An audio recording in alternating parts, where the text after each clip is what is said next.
942 words, within the plus or minus 5% window, 855 945. Here's the final script.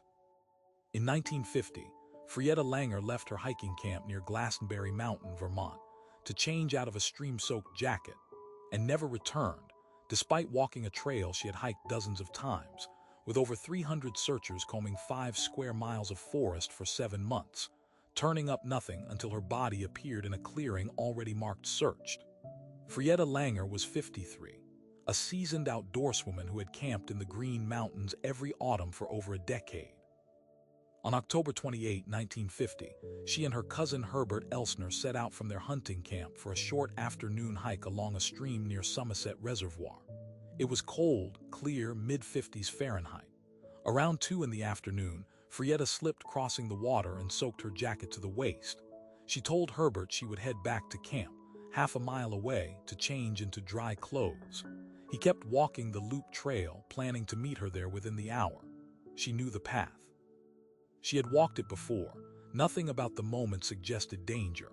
By 3:15, Herbert returned to camp. Frieda was not there. Dry clothes sat untouched on her cot. He assumed she had taken a longer route back and waited. By 4:30, with daylight fading fast in the Vermont hills, he began walking the half-mile trail himself, calling her name. No answer. No footprints past the stream crossing. By 6 that evening, he alerted a nearby camp of hunters, who searched the immediate area with flashlights until nearly midnight. Nothing. The next morning, local police and volunteers combed the half-mile stretch between the stream and the camp, a distance a person could walk in 8 minutes. Within a day, the Vermont State Police had joined, along with the Air Force, the FBI, and eventually more than 300 searchers with bloodhounds. They mapped every foot of a 5-square-mile radius. 3 days in, they had covered the entire route twice. Frieda Langer was gone from a half-mile trail in broad daylight, with a search party arriving within hours. What the searchers did not find is the part that still unsettles investigators. No torn clothing. No signs of a struggle. No blood, no broken branches, no drag marks, no discarded shoe. Bloodhounds picked up her scent at the stream crossing and then lost it completely within a few hundred yards. Not faded, not weakened, just gone, as if she had stopped touching the ground. Divers searched the reservoir and nearby ponds. Nothing surfaced. Search planes flew low passes over the ridgelines for a week.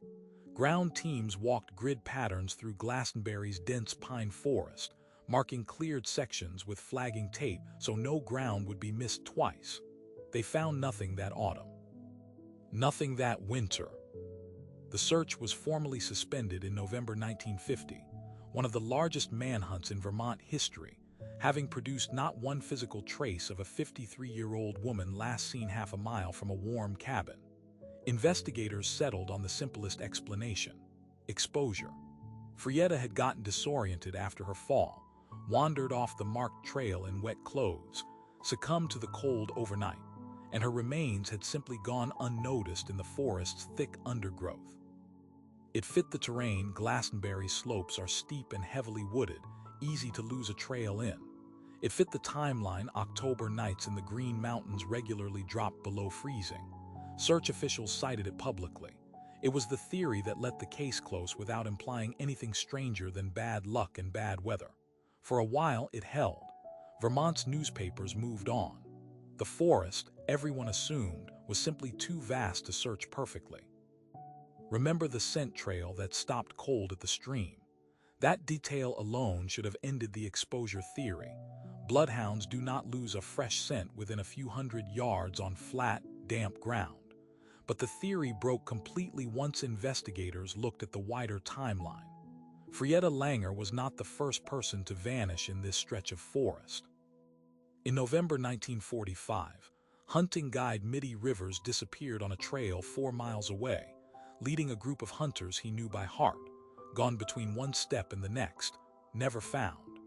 In December 1946, 18-year-old Paula Weldon vanished on a well-marked trail in broad daylight, in view of other hikers moments earlier. In December 1949, James Tedford vanished from a bus seat between 2 stops on a route running past the same mountain. his luggage still in the rack above him. In 1950, 8-year-old Paul Jepson disappeared from a farm truck his mother had left him in for minutes. 5 people, 5 years, 1 6-square-mile radius. Exposure does not explain a bus seat. Here is the detail investigators still will not explain. On May 12, 1951, nearly 7 months later, a road crew clearing brush found Frieda Langer's remains in an open clearing less than 100 yards from the original search grid. Ground 3 separate teams had walked, flagged, and marked cleared the previous fall. The medical examiner could not determine a cause of death. No trauma consistent with a fall. No animal activity consistent with 7 exposed months. No explanation for how a body lay undiscovered in a spot searchers had already cleared through an entire Vermont winter in plain sight. The Bennington Triangle case remains formally unsolved. Vermont state records still list Frieda Langer's cause of death as undetermined. The other 4 disappearances were never officially connected, and none were ever resolved. If searchers cleared that ground in October, what was Frieda Langer's body waiting for, and where was it until May?